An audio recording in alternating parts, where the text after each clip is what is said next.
El que hem d'actualitzar en aquests moments és quina és la pregunta del dia a Matins. Què en penseu que Catalunya aparegui en el debat europeu i no en el dels candidats espanyols? La fem a vostès, els espectadors, i la fem també al convidat d'avui, senyor Javi López. Bon dia, benvingut. Hola, molt bon dia. Que tanquem, a més, amb la seva entrevista, la ronda que hem fet amb tots els candidats catalans a aquestes eleccions europees.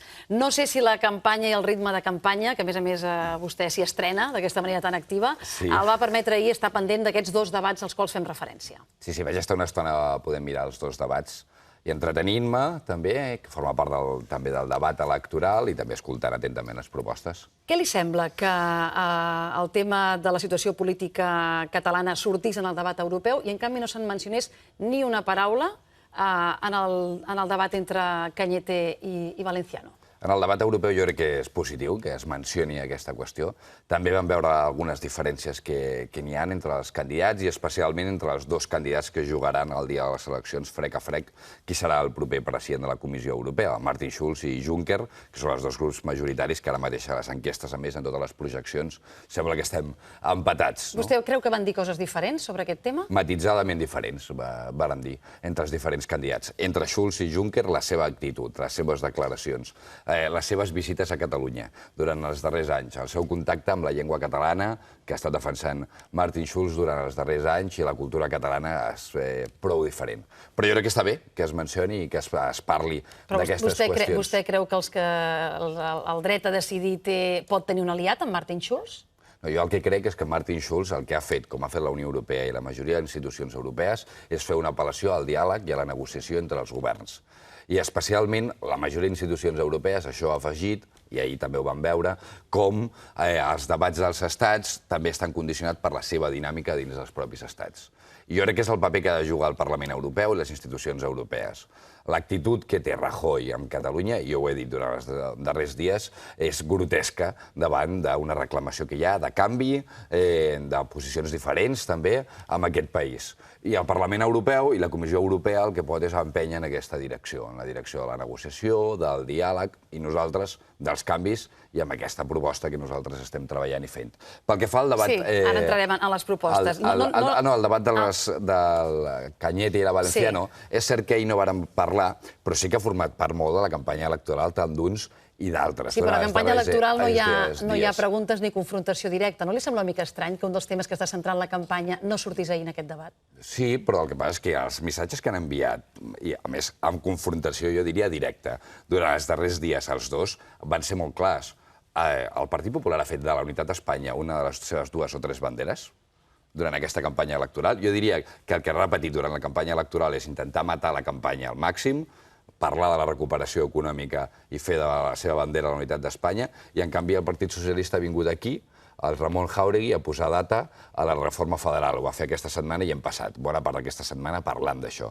Les seves actituds del Partit Popular i el Partit Socialista no han estat en campanya de no parlar-ne, tot el contrari, alguns estan utilitzant això per guanyar vots a la resta d'Espanya, i d'altres estan treballant... I el PSOE ho deixa d'utilitzar en un debat en directe per la televisió per no perdre vots? No, jo crec que no va aparèixer en el debat, no, per res. El que està dient aquí, el que diu el Ramon Jáuregui aquí, surt a la resta d'Espanya, no ens enganyem. I això també ha estat una qüestió durant tota l'última setmana electoral a la resta d'Espanya. La proposta federal que nosaltres estem intentant donar més legitimitat, més ambició, més credibilitat, estem en aquesta feina, que a més ningú nega, fins i tot el president, ahir el president Mas, ahir li atorgava credibilitat, que s'obre camí. Durant aquesta campanya electoral també ha estat part, diguem, del debat que hem tingut. El president Mas li atorgava credibilitat sempre que aquesta reforma que proposa el PSOE vingui amb l'aval, l'acord, la signatura del Partit Popular. Vostès, amb aquesta proposta de reforma constitucional, estan oferint una cosa que en el fons no tenen? No, però és que totes les propostes hauran d'estar negociades després amb l'Estat. O sigui, aquí siguem sincers amb nosaltres mateixos. Qualsevol solució que arribem aquí a Catalunya, qualsevol camí que escollem finalment, després necessita de l'acord amb la resta de l'Estat, sigui quin sigui. Sigui quin sigui, òbviament necessita arribar... Si d'entrada aquesta proposta de reforma federal ja ve només per part d'un partit, que és el PSOE, i l'altre no és que no la vegi, sinó que sembla que no en vulgui sentir a parlar, com ens posem a discutir això? Fa un any, per exemple, es deia que no hi havia federalistes a Europa.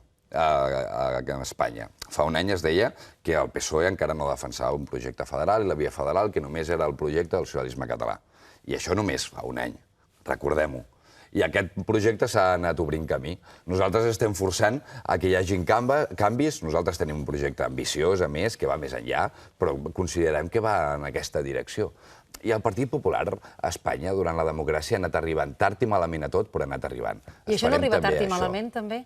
No, el Partit Popular ha anat arribant tard i malament. Jo pregunto, i la proposta final del PSOE no arriba tard i malament? Segur que s'han fet coses malament durant els darrers anys. Segur, i segur que s'ha fet el Partit Socialista i el Partit Popular i la resta de partits. I també aquí a casa nostra. També admetre errors per part de tothom en la política hauria de ser una cosa una mica més natural de la que passa actualment. Senyor López, vostè ha dit en alguna ocasió que va a Europa amb la voluntat de construir una alternativa del que s'ha fet en els últims anys, especialment pel que fa a la resposta que s'ha donat a la crisi. Quina és aquesta alternativa, exactament? Les respostes que s'han donat a la crisi han estat molt clares, especialment pivotades per la majoria conservadora del Partit Popular que hi ha hagut en totes les institucions, el Parlament Europeu, la Comissió, el Consell Europeu, amb els caps d'estat, que ha estat austeritat pressupostària i devaluació interna, que es diu. Pensar només en el dèficit pressupostari, que això ha comportat unes desigualtats enormes avui al sud d'Europa, però no només s'ha demostrat injust, sinó a més contraproduent econòmicament, ineficaç, jo diria. I després, una devaluació interna, que la reforma laboral, que va recolzar Convergència i Unió, és el mecanisme legal que hem tingut aquí a Espanya per fer-la. Devaluar salaris, empobriment salarial per guanyar competitivitat. Nosaltres creiem que el camí ha de ser diferent. Una aposta decidida pel creixement econòmic, per l'ocupació, per la reindustrialització, per competir en el món en tenir valor afegit, que hi hagi un 3% de la despesa del producte interior brut en innovació, un 6% en educació, com tenen les socialdemocràcies nòrdiques, que són les economies més obertes però a la vegada més competitives del món, que el Banc Central Europeu tingui una actitud més expansiva en la seva despesa, com ja ha passat a altres llocs. Europa va escollir un camí durant els darrers anys per sortir de la crisi. Els Estats Units en va escollir un altre i finalment el Japó durant el darrer any ha fet una política molt diferent, molt expansiva en termes fiscals. I el que veiem és que qui continua tenint problemes econòmics, avui coneixem noves dades sobre això, a Europa, el món continua sent Europa.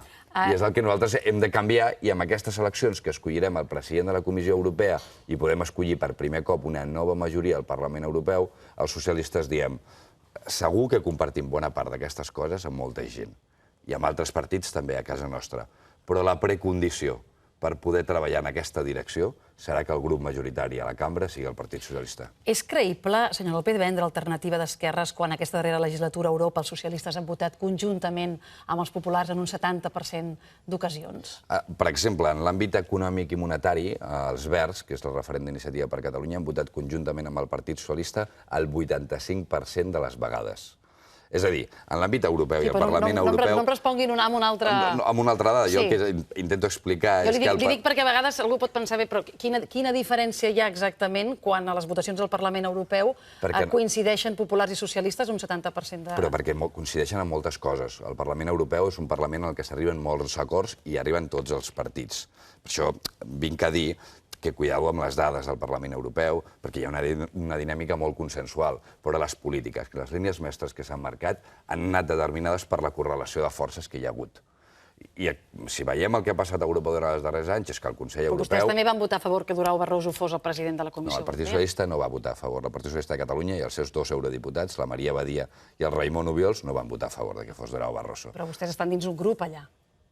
Sí, i depèn d'aquí, alguns sí, d'altres no. Els socialistes francesos no ho van fer. I per geopolítica, els socialistes de la resta d'Espanya sí. Però la diferència és que aquest cop serà diferent. Aquest cop no escollirem el president de la Comissió Europea per qüestions geopolítiques regionals, com ha estat fins ara, de repartiment de cadires entre els caps d'estat, sinó podem guanyar la legitimitat de tenir un president de la Comissió Europea, del govern europeu, que surti amb la fortalesa de venir de les urnes. I això és el que nosaltres reclamem, però cal una majoria clara. Davant d'aquesta tessitura, jo crec que hi ha 2 grans opcions, la del senyor Juncker i la del senyor Schulz, i a més tots els analistes polítics en parlen d'això, o una opció que seria encara pitjor fins i tot, que és que al final alguns caps d'estat acabin escollint algú al marge de la dinàmica dels partits polítics. Efectivament, això s'està dient ja aquests últims dies de campanya, que això que se'ns ha dit, que els ciutadans podrem triar el futur president del Parlament Europeu, ull a veure què diuen els estats. Això seria una estafa si realment passés? Òbviament, seria una estafa. Clar que ho seria. Nosaltres estem dient molt clarament, tots els grups parlamentaris al mes d'abril es van reunir, de totes les forces polítiques van decidir que havia de venir del Parlament, del resultat de les eleccions europees el nou president de la Comissió Europea. Estem veient debats, en parlàvem ahir sobre els candidats a president de la Comissió. Si no és cap d'aquells 5 que vam veure ahir... Jo crec que seria una estafa, òbviament. Nosaltres estem empoderant el Parlament Europeu perquè creiem que un dels problemes que hi ha hagut de fons en la Unió Europea, més enllà de la dinàmica econòmica que hem parlat, un dels problemes que hi ha hagut de fons és que cal reconciliar legitimitat i poder a Europa, que s'ha dislocat aquesta relació durant els darrers anys. I l'eina per poder fer això és empoderar el Parlament Europeu. Perquè hem tingut la sensació que hi havia persones, caps d'estat especialment, que no tenien un mandat directe, ni podien fiscalitzar directament les seves decisions i estaven prenent decisions que després condicionaven els nostres governs nacionals, el govern de la Generalitat. Per això, aquest camí que hem començat a recórrer, que jo diria que tots els partits comparteixen, els únics que al mes d'abril a la reunió dels grups van posar en dubte això va ser els euroescèptics, els únics que ho varen fer. Jo crec que els partits hem de treballar i empènyer de forma decisiva a dir estar en mans de la gent, el proper president, i a més, perquè ho ha d'acabar votant el Parlament Europeu, això sí o sí. Li preguntava per la credibilitat de vendre alternativa a les polítiques per gestionar la crisi, també perquè pensant que dels únics governs que queden a Europa socialistes, que és el francès, per exemple, estem assistint a un anunci de retallada del senyor Manuel Valls, que ve la setmana que ve en campanya, de 50.000 milions d'euros.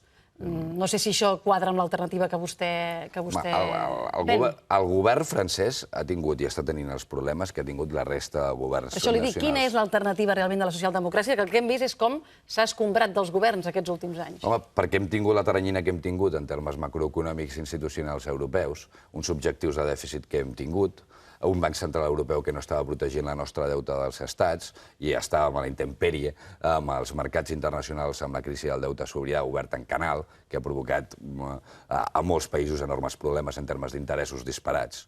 Jo amb algunes coses del senyor Valls discrepo. Jo ja ho he dit públicament en diferents ocasions, li vaig dir davant d'ell, diguem, en un míting a París. Dit això, a França han pujat l'impost per a les persones que cobren més d'1 milió d'euros al 75%. Han contractat a 60.000 professors. Estan fent coses diferents. I el problema de fons estructural que s'han trobat tots els partits, a tots els governs, no el Partit Socialdemòcrata o els partits socialistes, no, tots. Hi ha hagut un partit a l'esquerra, hi ha hagut un país a l'esquerra de la socialdemocràcia que ha governat durant els darrers anys a Europa, un govern nacional, que ha estat Xipre, que també van tenir molts i molts problemes, o els Verds, que han governat alguns països com Irlanda, quan va haver-hi la troika entrant en un memoràndum. El que vinc a dir és que els condicionants, en termes d'objectius de dèficit, que hi ha hagut durant els darrers anys, de l'actitud del Banc Central Europeu, de l'obsessió per la inflació i no pel creixement, ha acabat condicionant el terreny de joc de la política de tots els governs nacionals.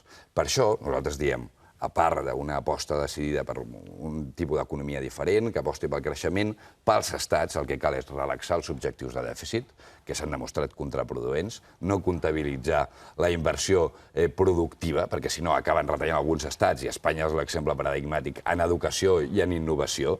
Això és el que cal fer per reorientar la política nacional i el terreny de joc. Perquè en aquestes eleccions, jo ho dic durant aquests dies, en aquestes eleccions no és a veure quin partit marca gol. En aquestes eleccions escollirem el terreny de joc de la política per la propera dècada. A Europa, sí, però si no marquen gol no jugaran, a la Generalitat. No, però no és a veure qui es posa un premi. No, òbviament, això després es configuren en majories de partits polítics. I a més aquí estarà molt clar quina de les dues grans opcions obté la majoria. Però que dic que no és una qüestió de lectures polítiques, sinó d'enormes conseqüències. Senyor López, un dels anuncis de campanya, ara que vostè parla de retallades, seu, que hem vist, és Europa diu retalleu, retalleu, retalleu, i Rajoy diu ok. Vostè recrimina en Rajoy que accepti imposicions d'Europa, però no les va acceptar en el seu moment amb la mateixa obediència el senyor Rodríguez Zapatero? És que l'agenda política de la dreta europea, que avui té la dreta espanyola a casa nostra, és la mateixa. La dreta europea ha defensat el que ha defensat, però és que la dreta espanyola, el senyor Rajoy, està fent el mateix no només ja perquè Europa ho faci, sinó perquè forma part d'aquesta mateixa majoria electoral. Nosaltres el que diem és, i expliquem, els condicionants que hi ha de la política europea als nostres estats són enormes. Sí, però el primer que va fer retallades aquell maig del 2010, senyor López, és Rodríguez Zapatero, cap d'un govern socialista. Sí, i aleshores el que intentem explicar és per què aquestes eleccions són tan importants que tinguem una majoria alternativa. I, a més, jo crec que la gent n'és molt conscient d'això, que el que ho hem fet perquè hi havia unes majories dins de les institucions europees que estaven manant unes receptes determinades. I unes receptes, a més, que no estaven fiscalitzades per els electors, per uns processos democràtics, amb una sensació de baixa qualitat democràtica davant dels processos de decisió amb la crisi econòmica a tota Europa. I ho repeteixo, no ha estat només Zapatero. Aquests problemes els han tingut tots els partits, en tots els governs, a tota Europa. I cal ser honestos aquí i poder explicar-ho. I el que passa és que ara podem canviar aquest terreny de joc. Podem també solucionar problemes de fons, que és el que hem après amb la crisi econòmica, que tenen a veure amb la nostra moneda única. Nosaltres vam construir una moneda única amb un esquema institucional que s'ha demostrat disfuncional amb la crisi econòmica. No podem compartir la moneda i el mercat comú si no tenim normes fiscals i laborals que siguin homologables, semblants. No podem tenir una moneda comú si no tenim després darrere un banc central europeu que ens estigui protegint dels especuladors. I això és el que cal canviar de fons. Qüestions estructurals que han estat ofegant a la política nacional i als nostres drets socials, els drets individuals que hem tingut durant els darrers anys. Si al final, com que part de la seva campanya es basa en aquest aturem Rajoy, si al final el Partit Popular guanya les eleccions europees a Espanya, això no es girarà en contra de vostè si vostè ho presenta com un plebiscit? És a dir, no serà una validació justament de les polítiques de Rajoy? Home, és que sobretot és Rajoy qui ho presenta com un plebiscit. Per això nosaltres avisem. Aquestes seran les primeres eleccions de caràcter estatal que tinguem des de les darreres eleccions generals.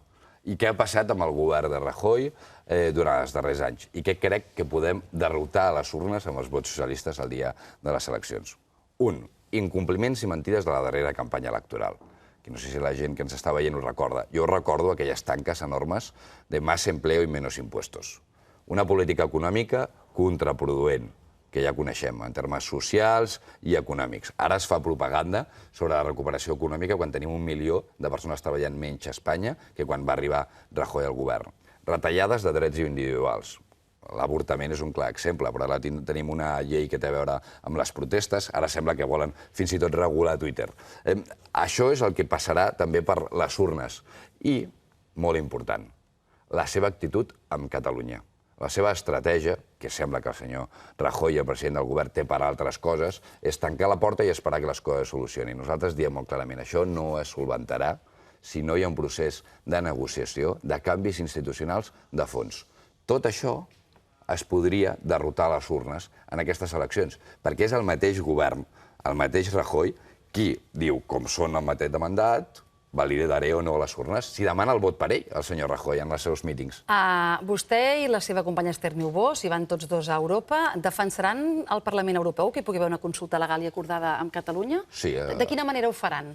Preveuen votar a favor d'algunes de les propostes que presentin, per exemple, els partits que tenen pactat data i pregunta? Nosaltres defensarem la postura dels socialistes catalans, que és defensar una consulta viable, perquè volem que hi hagi una consulta en aquest país. I com volem que hi hagi una consulta, la volem viable i possible. I sabem, i la resta de partits saben també, que per fer-la viable i possible caldrà una negociació amb l'Estat. I això és el que nosaltres defensarem a la Unió Europea i defensaré, a més, amb l'Esther Niubó. I, a més, si ho faig de la mà, defensant la meva postura amb altres partits, encantat, però defensaré la nostra proposta. A l'Esther Niubó també recordar que amb totes garanties o amb moltes garanties també serà membre del Parlament Europeu els propers anys, serà l'única dona catalana al Parlament Europeu i serà l'única papereta de la socialista, si els que ens estan escoltant volen votar una dona, que poden agafar.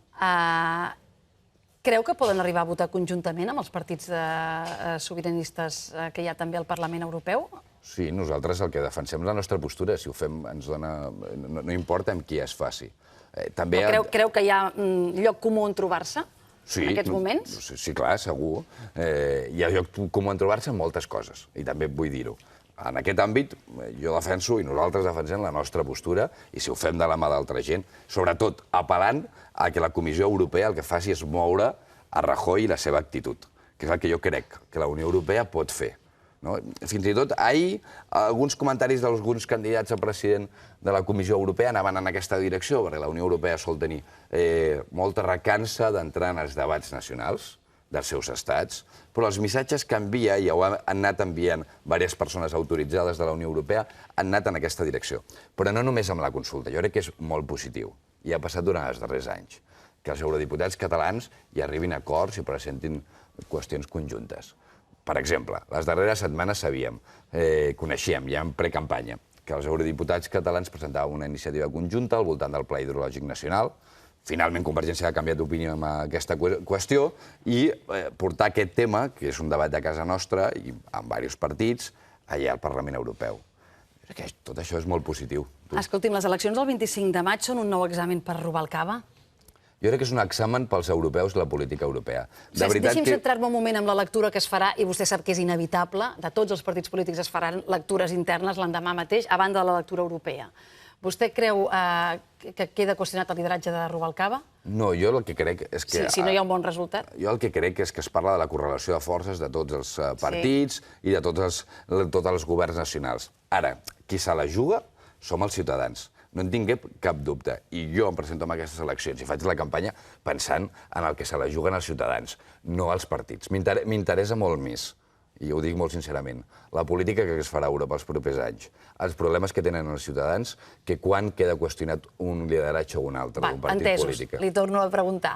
Els lideratges de Rubalcaba i a Catalunya de Pere Navarro quedaran tocats en un moment, a més que electoralment és difícil pel PSC i pel PSOE des de fa unes quantes cites electorals, si es perden aquestes eleccions? Jo el que crec que hi ha en joc no són els lideratges dels partits. El que hi ha en joc és la vida dels ciutadans i el futur de la política europea. I és el que crec, tothom haurà de fer lectures. Jo el que explico és, tothom em parla sobre les lectures dels nostres resultats. En parlo molt sovint. Les faran vostès internament també, inevitablement. El dia de reflexió dels partits és el dia després de les eleccions, no el dia abans.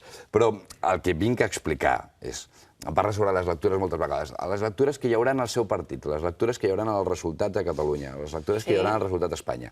Jo el que explico és, mireu, hi haurà lectures en tot això, però a Europa no hi haurà lectures, hi haurà conseqüències del que votem i la majoria que configurem al Parlament Europeu. I jo apel·lo a aquestes conseqüències, especialment ara que queden pocs dies per anar a votar, i explicar que el que hi ha en joc és molt per la nostra vida i pel futur dels nostres ciutadans i per la política que fem a casa nostra també durant els propers anys. Ho intento una última vegada i prou.